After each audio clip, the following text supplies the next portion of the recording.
एवढा असा घाम येतो बघा मुंबईला.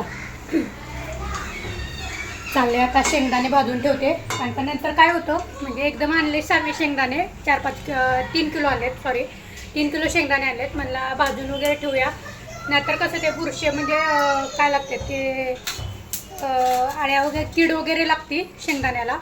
सो मी एकदम असं भाजूनच ठेवते. ते ह्याच्यात पण भाजून ठेवले, ते भाजायला काढले. आणि हे एक आहे बघा, हे आहे 2.5 किलोचे, दिसत नसेल तुम्हाला. हे बघा, हे आहे 2.5 किलोचे शेंगदाणे. सो आता हे भाजून घ्यायचे आणि भाजून या ड्रममध्ये ठेवली की नाही मग जाते बघा. 3 महिने तर सहज जातात शेंगदाणे, त्याच्यामुळे मला काय एवढं येत नाही. आम्ही जास्त कूट लागतं आम्हाला भाजीत वगैरे, कारण का आम्ही नवरा बागायतदार आहे म्हणल्यावर आम्हाला लागतं कूट.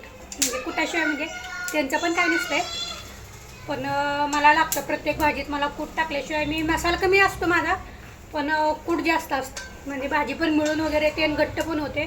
त्यामुळे मी प्रत्येक ह्याच्यात कूट वगैरे भाजून कूट करून ठेवायचं. आता ह्याच्यातलं अर्धं मी कुटून ठेवणार, कुटाच्या डब्यात कुटून ठेवणार आणि अर्धं आपलं भाजून तसंच ठेवणार, म्हणजे लागेल तसं होते. म्हणजे कसं 17दा भाजायला लागत नाही. आणि कधी कधी पोह्याला ह्याला म्हणजे काट टाकायला लागतं, सो त्याच्यात पण होऊन जाते. भाजलेले शेंगदाणे आपले मस्तपैकी तळले की उलट खरपूस होतात ते.